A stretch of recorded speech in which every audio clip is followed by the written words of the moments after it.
Hi, all. Um, I'm very sorry for the delay. I realize I'm a couple of minutes behind my time. However, um, I got distracted, and it was um, it was a couple of minutes late when I started putting things together, and I do sincerely apologize. But let's make it up. Um, Thank you for joining me. This is another Sunday night cold live reading from Charles Dickens' classic Bleak House. And tonight we are going to uh, proceed onward to chapter 18. And since I've already kept you all waiting, um, I will not keep you waiting any further. We'll just jump right into it. So, chapter 18, Lady Deadlock. It was not so easy as it had appeared at first to arrange for Richard's making a trial of Mr. Kenge's office. Richard himself was the chief impediment.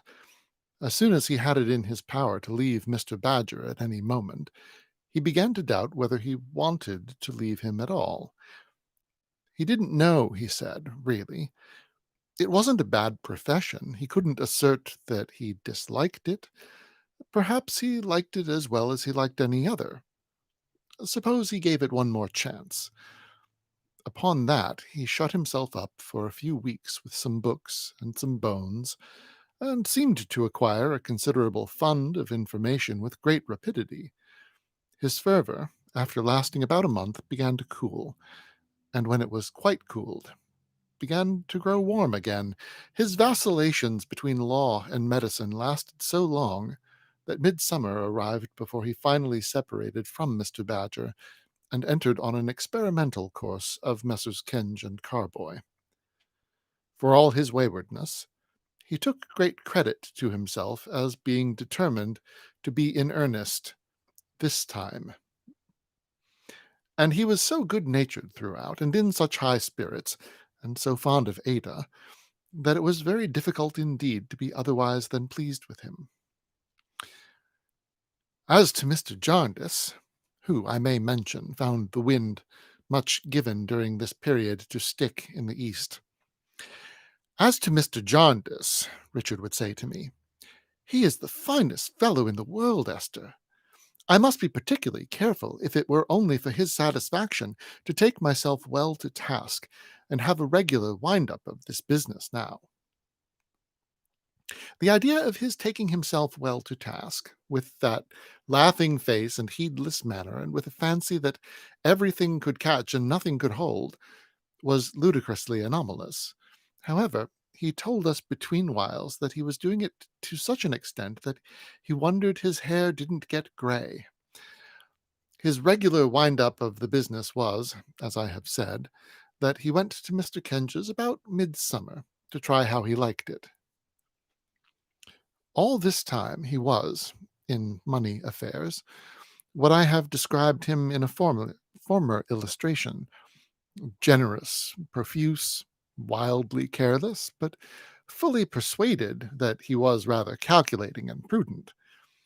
I happened to say to Ada in his presence, half jestingly, half seriously, about the time of his going to Mr. Kenge's, that he needed to have Fortunatus's purse, he made so light of money, which he answered in this way: "My jewel of a dear cousin, you hear this old woman? Why does she say that? Because I gave £8 odd, or whatever it was, for a certain neat waistcoat and buttons a few days ago? Now, if I had stayed at Badger's, I should have been obliged to spend £12 at a blow for some heart-breaking lecture fees. So, I make £4 in a lump by the transaction."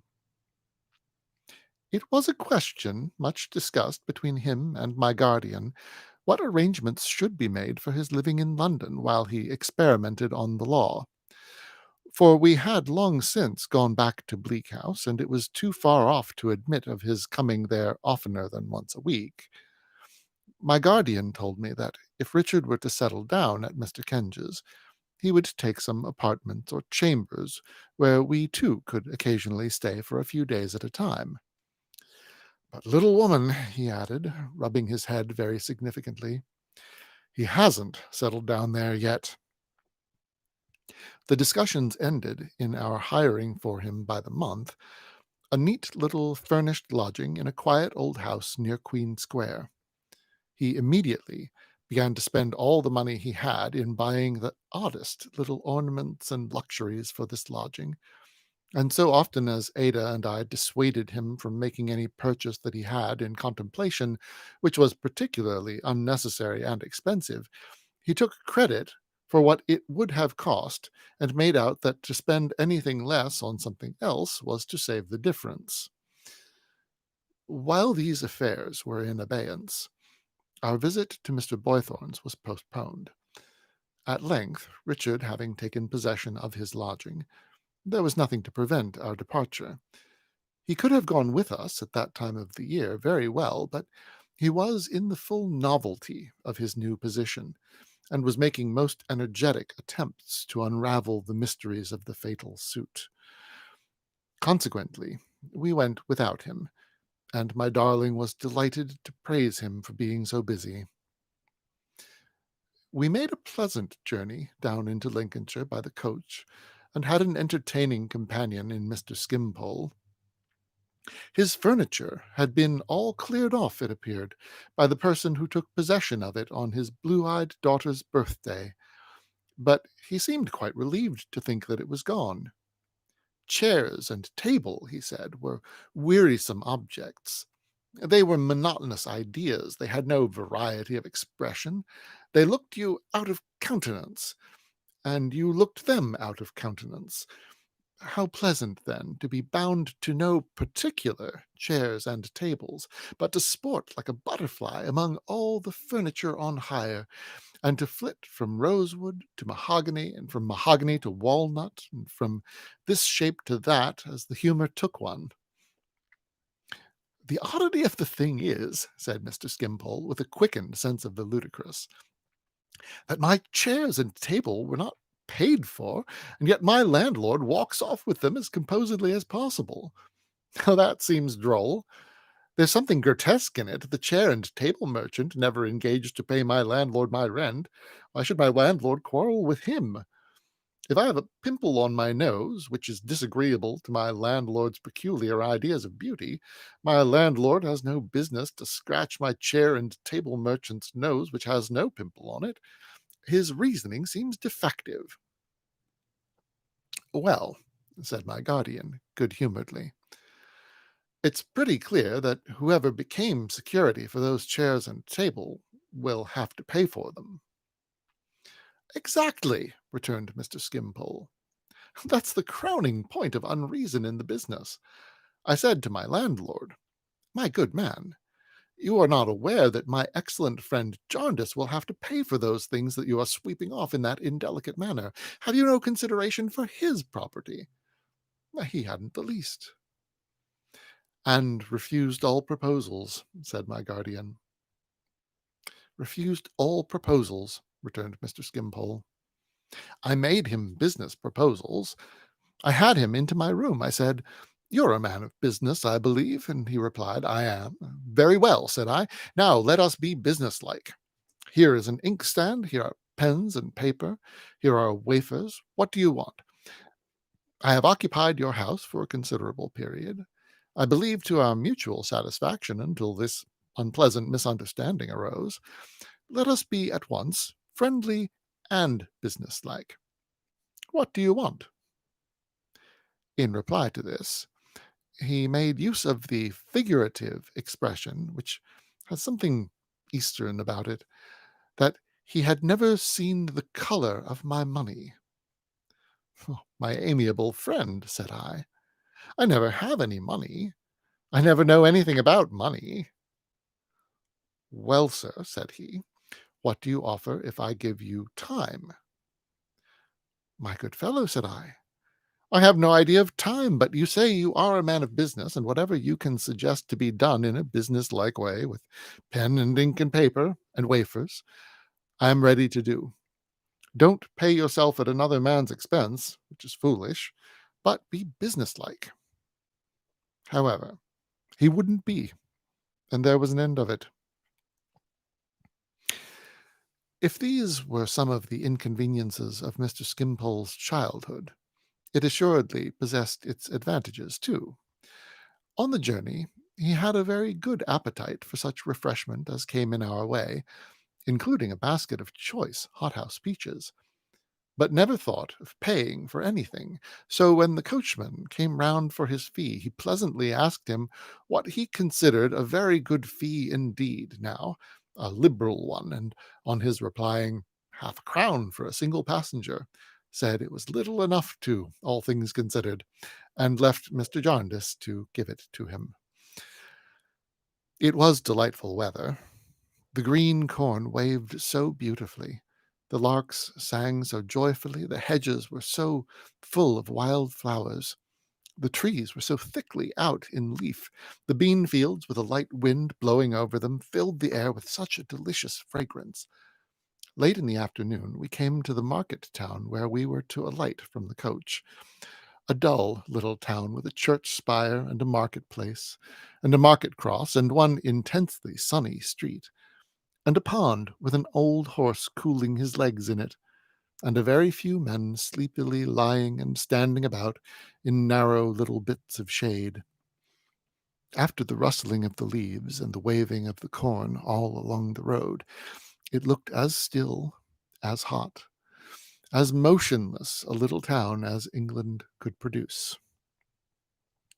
At the inn, we found Mr. Boythorn on horseback, waiting with an open carriage to take us to his house, which was a few miles off. He was overjoyed to see us, and dismounted with great alacrity. "By heaven," said he, after giving us a courteous greeting, "this is a most infamous coach. It is the most flagrant example of an abominable public vehicle that ever encumbered the face of the earth. It is 25 minutes after its time this afternoon. The coachman ought to be put to death." "Is he after his time?" said Mr. Skimpole, to whom he happened to address himself. "You know my infirmity." 25 minutes, 26 minutes, replied Mr. Boythorn, referring to his watch. "With 2 ladies in the coach. This scoundrel has deliberately delayed his arrival 26 minutes. Deliberately! It is impossible that it can be accidental, but his father and his uncle were the most profligate coachmen that ever sat upon a box." While he said this, in tones of the greatest indignation, he handed us into the little phaeton with the utmost gentleness, and was all smiles and pleasure. "I am sorry, ladies," he said, standing bareheaded at the carriage door when all was ready, "that I am obliged to conduct you nearly 2 miles out of the way, but our direct road lies through Sir Leicester Dedlock's park, and in that fellow's property I have sworn never to set foot of mine or horse's foot of mine, pending the present relations between us, while I breathe the breath of life." And here, catching my guardian's eye, he broke into one of his tremendous laughs, which seemed to shake even the motionless little market town. "Are there Dedlocks down here, Lawrence?" said my guardian, as we drove along, and Mr. Boythorn trotted on the green turf by the roadside. "Sir Arrogant Numbskull is here," replied Mr. Boythorn. Oh, goodness. My apologies. One moment. Peppermint tea. Awfully helpful. Oh, let's try that again. "Sir Arrogant Numbskull is here," replied Mr. Boythorn. "Ha, ha, ha! Sir Arrogant is here, and I am glad to say has been laid by the heels here.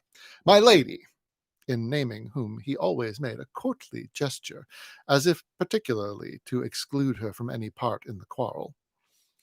"My lady is expected, I believe, daily. I am not in the least surprised that she postpones her appearance as long as possible. Whatever can have induced that transcendent woman to marry that effigy and figurehead of a baronet is one of the most impenetrable mysteries that ever baffled human inquiry. Ha, ha, ha, ha!" I suppose, said my guardian, laughing, we may set foot in the park while we are here? The prohibition does not extend to us, does it? I can lay no prohibition on my guests, he said, bending his head to Ada and me with the smiling politeness which sat so gracefully upon him, except in the matter of their departure.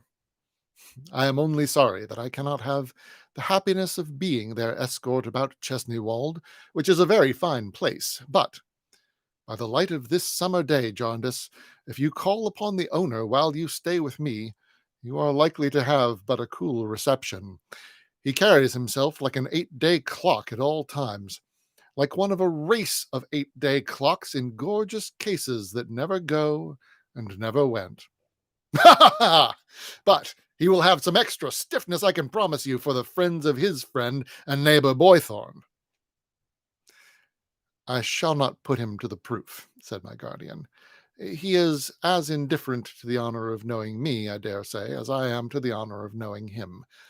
The air of the grounds, and perhaps such a view of the house as any other sightseer might get, are quite enough for me. Well, said Mr. Boythorn, I am glad of it, on the whole. It's in better keeping. I am looked upon about here as a second Ajax defying the lightning. Ha ha ha!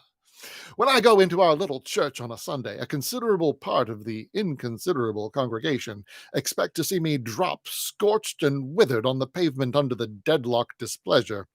Ha ha ha ha! I have no doubt he is surprised that I don't, for he is, by heaven, the most self-satisfied and the shallowest and the most coxcombical and utterly brainless ass. Our coming to the ridge of the hill we had been ascending enabled our friend to point out Chesney Wold itself to us, and diverted his attention from its master. It was a picturesque old house in a fine park, richly wooded. Among the trees, and not far from the residence, he pointed out the spire of the little church of which he had spoken. Oh, the solemn woods, over which the light and shadow travelled swiftly as if heavenly wings were sweeping on benignant errands through the summer air, the smooth green slopes, the glittering water, the garden, where the flowers were so symmetrically arranged in clusters of the richest colours. How beautiful they looked!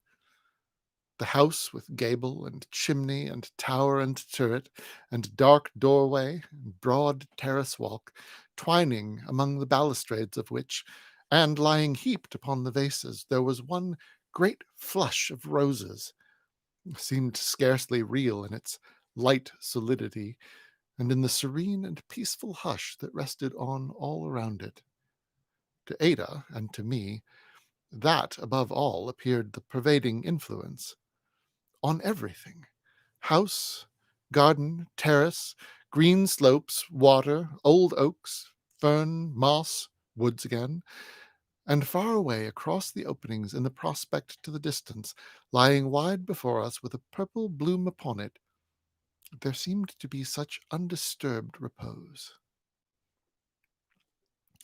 When we came into the little village, and passed a small inn with the sign of the Deadlock Arms swinging over the road in front, Mr. Boythorn interchanged greetings with a young gentleman sitting on a bench outside the inn door, who had some fishing tackle lying beside him. That's the housekeeper's grandson, Mr. Rouncewell by name, said he, and he is in love with a pretty girl up at the house. Lady Dedlock has taken a fancy to the pretty girl, and is going to keep her about her own fair person, an honour which my young friend himself does not at all appreciate. However, he can't marry just yet, even if his Rosebud were willing, so he is fain to make the best of it. In the meanwhile, he comes here pretty often for a day or two at a time to fish. Ha ha ha! Are he and the pretty girl engaged, Mr. Boythorn? Asked Ada. Why, my dear Miss Clare, he returned, I think they may perhaps understand each other. But you will see them soon, I dare say, and I must learn from you on such a point, not you from me. Ada blushed, and Mr. Boythorn, trotting forward on his comely grey horse, dismounted at his own door and stood ready with extended arm and uncovered head to welcome us when we arrived. He lived in a pretty house, formerly the parsonage house, with a lawn in front, a bright flower garden at the side, and a well-stocked orchard and kitchen garden in the rear, enclosed with a venerable wall that had of itself a ripened, ruddy look. But indeed, everything about the place wore an aspect of maturity and abundance. The old lime tree walk was like green cloisters. The very shadows of the cherry trees and apple trees were heavy with fruit. The gooseberry bushes were so laden that their branches arched and rested on the earth. The strawberries and raspberries grew in like profusion, and the peaches basked by the hundred on the wall. Tumbled about among the spread nets and the glass frames sparkling and winking in the sun, there were such heaps of drooping pods and marrows and cucumbers that every foot of ground appeared a vegetable treasury, while the smell of sweet herbs and all kinds of wholesome growth, to say nothing of the neighboring meadows where the hay was carrying, made the whole air a great nosegay. Such stillness and composure reigned within the orderly precincts of the old red wall, that even the feathers hung in garlands to scare the birds hardly stirred, and the wall had such a ripening influence that where here and there high up a disused nail and scrap of list still clung to it, it was easy to fancy that they had mellowed with the changing seasons, and that they had rusted and decayed according to the common fate. The house, though a little disorderly in comparison with the garden, was a real old house, with settles in the chimney of the brick-floored kitchen and great beams across the ceilings. On one side of it was the terrible piece of ground in dispute, where Mr. Boythorn maintained a sentry in a smock frock day and night, whose duty was supposed to be, in cases of aggression, immediately to ring a large bell, hung up there for the purpose, to unchain a great bulldog, established in a kennel as his ally, and generally to deal destruction on the enemy. Not content with these precautions, Mr. Boythorn had himself composed and posted there, on painted boards to which his name was attached in large letters, the following solemn warnings: Beware of the bulldog. He is most ferocious. Lawrence Boythorn. The blunderbuss is loaded with slugs. Lawrence Boythorn. Man-traps and spring guns are set here at all times of the day and night. Lawrence Boythorn. Take notice that any person or persons audaciously presuming to trespass on this property will be punished with the utmost severity of private chastisement and prosecuted with the utmost rigors of the law. Lawrence Boythorn. These he showed us from the drawing-room window, while his bird was hopping about on his head, and he laughed. Ha ha ha ha! Ha ha ha ha! To that extent, as he pointed them out, that I really thought he would have hurt himself.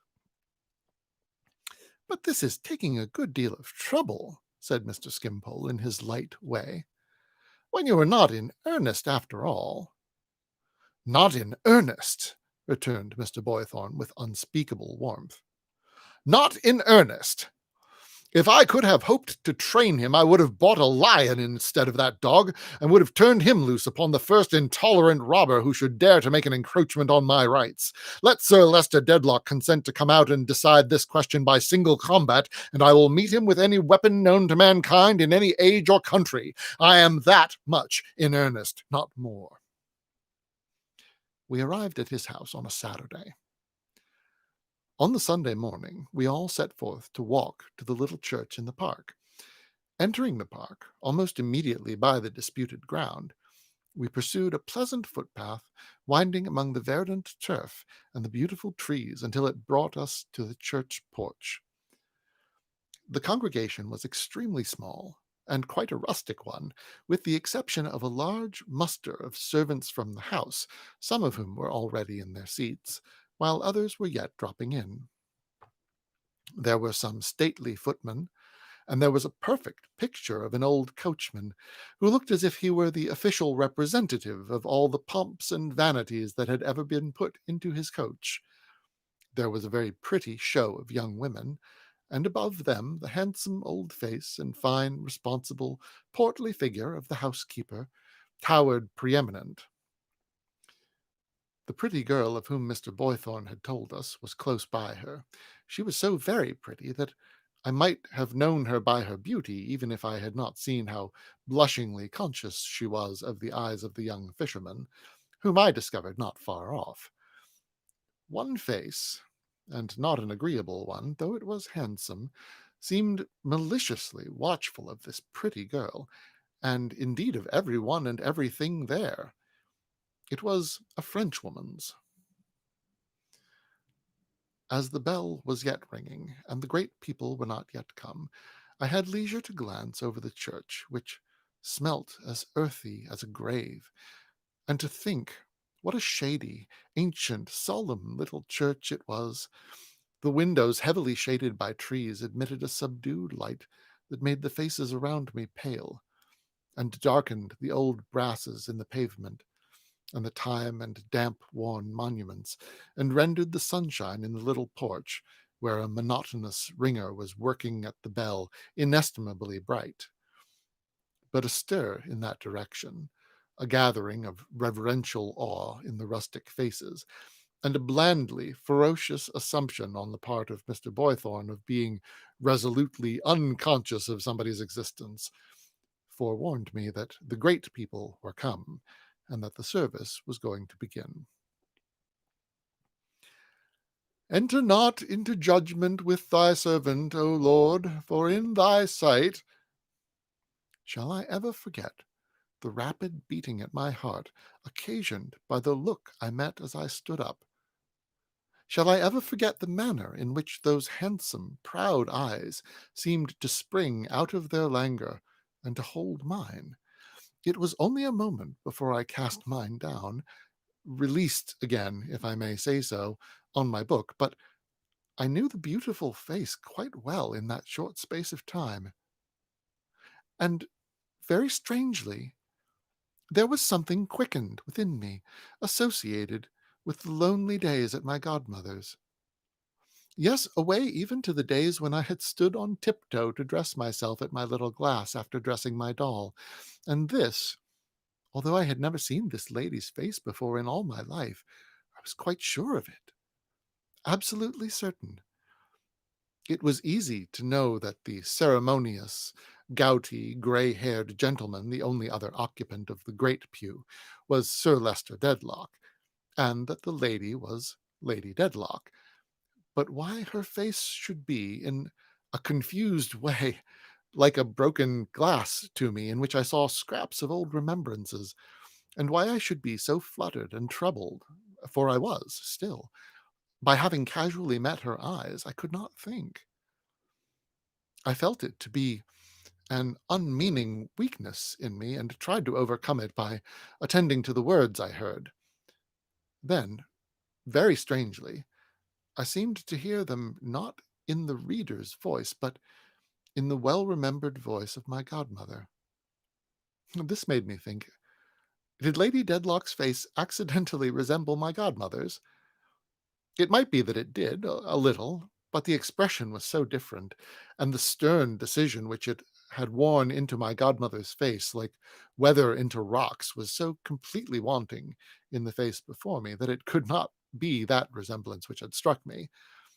Neither did I know the loftiness and haughtiness of Lady Dedlock's face at all in anyone. And yet I, little Esther Summerson, the child who lived a life apart and on whose birthday there was no rejoicing, seemed to arise before my own eyes, evoked out of the past by some power in this fashionable lady, whom I not only entertained no fancy that I had ever seen, but whom I knew, whom I perfectly well knew I had never seen until that hour. Hmm.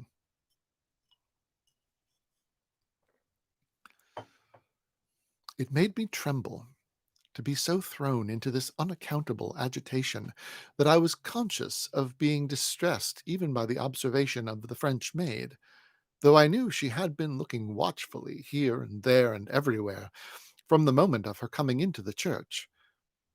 By degrees, though very slowly, I at last overcame my strange emotion. After a long time I looked towards Lady Dedlock again. It was while they were preparing to sing, before the sermon. She took no heed of me, and the beating at my heart was gone. Neither did it revive for more than a few moments, when she once or twice afterwards glanced at Ada or at me through her glass. The service being concluded, Sir Leicester gave his arm with much taste and gallantry to Lady Dedlock, though he was obliged to walk by the help of a thick stick, and escorted her out of church to the pony carriage in which they had come. The servants then dispersed, and so did the congregation, whom Sir Leicester had contemplated all along, Mr. Skimpole said to Mr. Boythorn's infinite delight, as if he were a considerable landed proprietor in heaven. "He believes he is," said Mr. Boythorn. "He firmly believes it. So did his father and his grandfather and his great-grandfather." "Do you know," pursued Mr. Skimpole very unexpectedly to Mr. Boythorn, "it's agreeable to me to see a man of that sort." "Is it?" said Mr. Boythorn. "Say that he wants to patronize me," pursued Mr. Skimpole. "Oh, very well. I don't object." "I do," said Mr. Boythorn with great vigor. "Do you really?" returned Mr. Skimpole in his easy, light vein. "But that's taking trouble, surely. And why should you take trouble? Here I am, content to receive things childishly as they fall out, and I never take trouble. I come down here, for instance, and I find a mighty potentate exacting homage. Very well. I say, mighty potentate, here is my homage. It's easier to give it than to withhold it. Here it is. If you have anything of an agreeable nature to show me, I shall be happy to see it. If you have anything of an agreeable nature to give me, I shall be happy to accept it. Mighty potentate replies, in effect, this is a sensible fellow. I find him accord with my digestion and my bilious system. He doesn't impose upon me the necessity of rolling myself up like a hedgehog with my points outward. I expand, I open, I turn my silver lining outward like Milton's cloud, and it's more agreeable to both of us. That's my view of such things, speaking as a child. But suppose you went down somewhere else tomorrow, said Mr. Boythorn, where there was the opposite of that fellow, or of this fellow. How then? How then? Said Mr. Skimpole, with an appearance of the utmost simplicity and candour. Just the same, then. I should say, my esteemed Boythorn, to make you the personification of our imaginary friend. My esteemed Boythorn, you object to the mighty potentate? Very good. So do I. I take it that my business in the social system is to be agreeable. I take it that everybody's business in the social system is to be agreeable. It's a system of harmony, in short. Therefore, if you object, I object. Now, excellent Boythorn, let us go to dinner. But excellent Boythorn might say, returning our host, swelling and growing very red, I'll be... I understand, said Mr. Skimpole. Very likely he would. If I will go to dinner, cried Mr. Boythorn in a violent burst, and stopping to strike his stick upon the ground, and he would probably add, is there such a thing as principle, Mr. Harold Skimpole? To which Harold Skimpole would reply, you know, he returned in his gayest manner and with his most ingenuous smile, upon my life I have not the least idea. I don't know what it is you call by that name, or where it is, or who possesses it. If you possess it and find it comfortable, I am quite delighted and congratulate you heartily. But I know nothing about it, I assure you, for I am a mere child, and I lay no claim to it, and I don't want it. So you see, excellent Boythorn and I would go to dinner after all. This was one of many little dialogues between them which I always expected to end, and which I dare say would have ended under other circumstances in some violent explosion on the part of our host. But he had so high a sense of his hospitable and responsible position as our entertainer, and my guardian laughed so sincerely at and with Mr. Skimpole, as a child who blew bubbles and broke them all day long, that matters never went beyond this point. Mr. Skimpole, who always seemed quite unconscious of having been on delicate ground, then betook himself to beginning some sketch in the park which he never finished, or to playing fragments of airs on the piano, or to singing scraps of songs, or to lying down on his back under a tree and looking at the sky, which he couldn't help thinking, he said, was what he was meant for. It suited him so exactly. Enterprise and effort, he would say to us, on his back, are delightful to me. I believe I am truly cosmopolitan. I have the deepest sympathy with them. I lie in a shady place like this and think of adventurous spirits going to the North Pole, or penetrating to the heart of the torrid zone with admiration. Mercenary creatures ask, "Oh, what is the use of a man's going to the North Pole? What good does it do?" I can't say, but for anything I can say, he may go for the purpose, though he don't know it, of employing my thoughts as I lie here. Huh. I'm going to exercise a little bit of editorial discretion at this point, and um,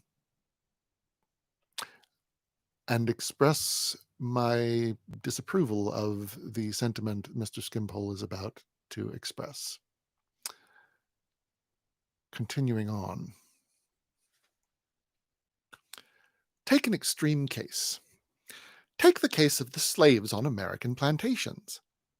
I dare say they are worked hard. I dare say they don't altogether like it.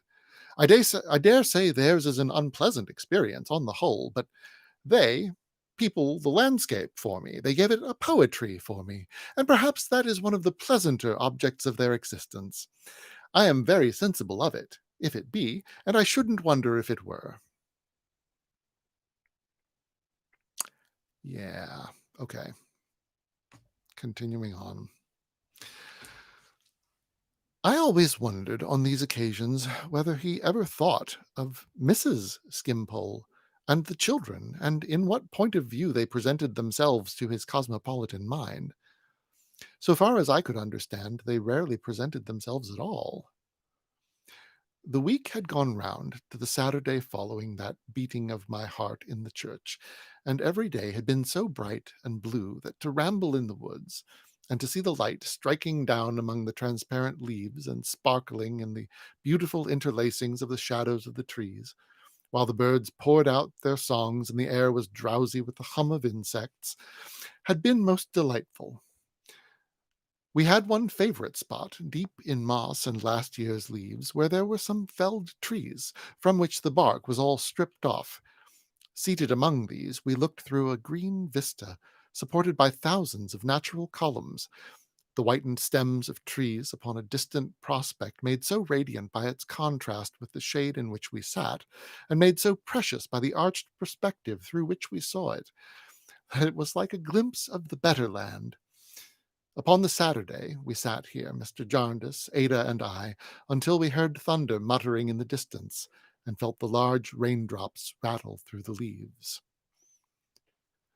The weather had been, all the week, extremely sultry, but the storm broke so suddenly, upon us at least in that sheltered spot, that before we reached the outskirts of the wood, the thunder and lightning were frequent, and the rain came plunging through the leaves as if every drop were a great leaden bead. As it was not a time for standing among trees, we ran out of the wood and up and down the moss-grown steps which crossed the plantation fence like two broad-staved ladders placed back to back, and made for a keeper's lodge which was close at hand. We had often noticed the dark beauty of this lodge standing in a deep twilight of trees, and how the ivy clustered over it, Now there was a steep hollow near, where we had once seen the keeper's dog dive down into the fern as if it were water. The lodge was so dark within, now the sky was overcast, that we only clearly saw the man who came to the door when we took shelter there and put 2 chairs for Ada and me. The lattice windows were all thrown open, and we sat just within the doorway, watching the storm. It was grand to see how the wind awoke and bent the trees and drove the rain before it like a cloud of smoke, and to hear the solemn thunder and to see the lightning, and while thinking with awe of the tremendous powers by which our little lives are encompassed, to consider how beneficent they are, and how upon the smallest flower and leaf there was already a freshness poured from all this seeming rage which seemed to make creation new again. Is it not dangerous to sit in so exposed a place? Oh, no, Esther dear, said Ada quietly. Ada said it to me, but I had not spoken. The beating of my heart came back again. I had never heard the voice, as I had never seen the face, but it affected me in the same strange way. Again, in a moment, there arose before my mind innumerable pictures of myself. Lady Dedlock had taken shelter in the lodge before our arrival there, and had come out of the gloom within. She stood behind my chair with her hand upon it. I saw her with her hand close to my shoulder when I turned my head. I have frightened you, she said. Well, no, it was not fright. Why should I be frightened? I believe, said Lady Dedlock to my guardian, I have the pleasure of speaking to Mr. Jarndyce. Your remembrance does me more honour than I had supposed it would, Lady Dedlock, he returned. I recognized you in church on Sunday. I am sorry that any local disputes of Sir Leicester's, they are not of his seeking, however, I believe, should render it a matter of some absurd difficulty to show you any attention here. I am aware of the circumstances, returned my guardian with a smile, and am sufficiently obliged. She had given him her hand in an indifferent way that seemed habitual to her, and spoke in a correspondingly indifferent manner, though in a very pleasant voice. She was as graceful as she was beautiful, perfectly self-possessed, and had the air, I thought, of being able to attract and interest anyone, if she had thought it worth her while. The keeper had brought her a chair on which she sat in the middle of the porch between us. Is the young gentleman disposed of whom you wrote to Sir Leicester about, and whose wishes Sir Leicester was sorry not to have it in his power to advance in any way? She said over her shoulder to my guardian. I hope so, said he. She seemed to respect him, and even wished to conciliate him. There was something very winning in her haughty manner, and it became more familiar, I was going to say more easy, but that could hardly be, as she spoke to him over her shoulder. I presume this is your other ward, Miss Clare. He presented Ada in form. You will lose the disinterested part of your Don Quixote character, said Lady Dedlock to Mr. Jarndyce over her shoulder again, if you only redress the wrongs of beauty like this. But present me, and she turned full upon me, to this young lady too. Miss Summerson really is my ward, said Mr. Jarndyce. I am responsible to no Lord Chancellor in her case. Has Miss Summerson lost both her parents? Said my lady. Yes. She is very fortunate in her guardian. Lady Dedlock looked at me, and I looked at her and said I was indeed. All at once she turned from me with a hasty air almost expressive of displeasure or dislike, and spoke to him over her shoulder again. Ages have passed since we were in the habit of meeting, Mr. Jarndyce. A long time. At least I thought it was a long time until I saw you last Sunday, he returned. What? Even you are a courtier, or think it necessary to become one to me, she said with some disdain. I have achieved that reputation, I suppose. You have achieved so much, Lady Dedlock, said my guardian, that you pay some little penalty, I dare say, but none to me.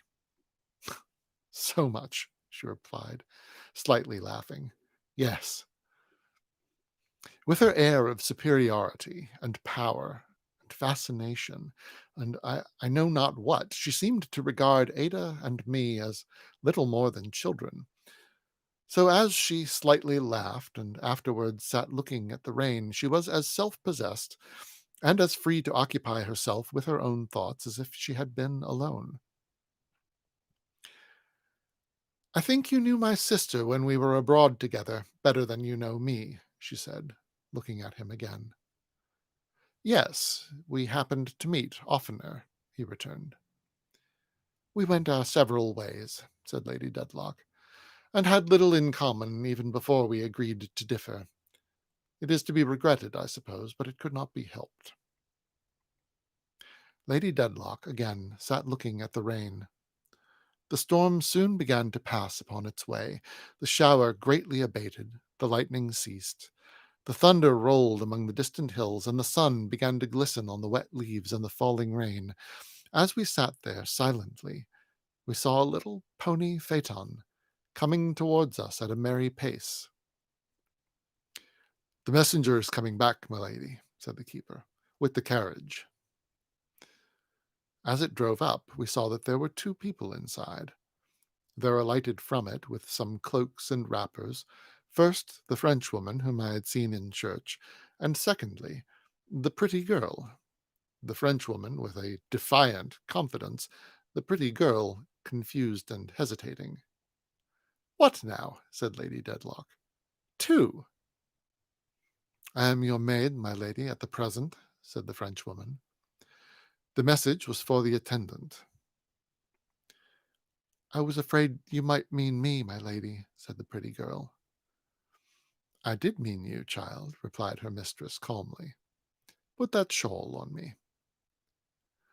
She slightly stooped her shoulders to receive it, and the pretty girl lightly dropped it in its place. The Frenchwoman stood unnoticed, looking on with her lips very tightly set. I am sorry, said Lady Dedlock to Mr. Jarndyce, that we are not likely to renew our former acquaintance. You will allow me to send the carriage back for your two wards. It shall be here directly. But, but as he would on no account accept this offer, she took a graceful leave of Ada, none of me, and put her hand upon his proffered arm and got into the carriage, which was a little, low park carriage with a hood. Come in, child, she said to the pretty girl. I shall want you. Go on. The carriage rolled away, and the Frenchwoman, with the wrappers she had brought hanging over her arm, remained standing where she had alighted. I suppose there is nothing pride can so little bear with as pride itself, and that she was punished for her imperious manner. Her retaliation was the most singular I could have imagined. She remained perfectly still until the carriage had turned into the drive, and then, without the least discomposure of countenance, slipped off her shoes, left them on the ground, and walked deliberately in the same direction through the wettest of the wet grass. Is that young woman mad? Said my guardian.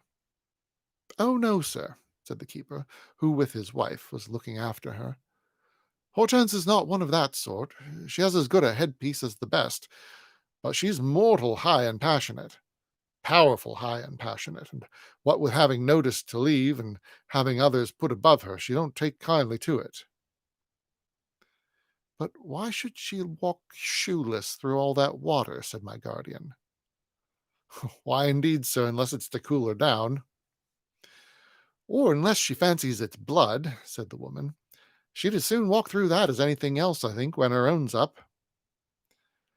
We passed not far from the house a few minutes afterwards. Peaceful as it had looked when we first saw it, it looked even more so now, with the diamond spray glittering all about it, a light wind blowing, the birds no longer hushed but singing strongly, everything refreshed by the late rain, and the little carriage shining at the doorway like a fairy carriage made of silver. Still, very steadfastly and quietly walking towards it, a peaceful figure too in the landscape, went Mademoiselle Hortense, shoeless through the wet grass. And that is the end of our chapter. I uh, thank you for joining us once again on this Sunday evening. Uh, Apologies again for having gotten off to a somewhat late start. And I do hope that you will join us next week when we tackle chapter 19. Be well and take care, everyone.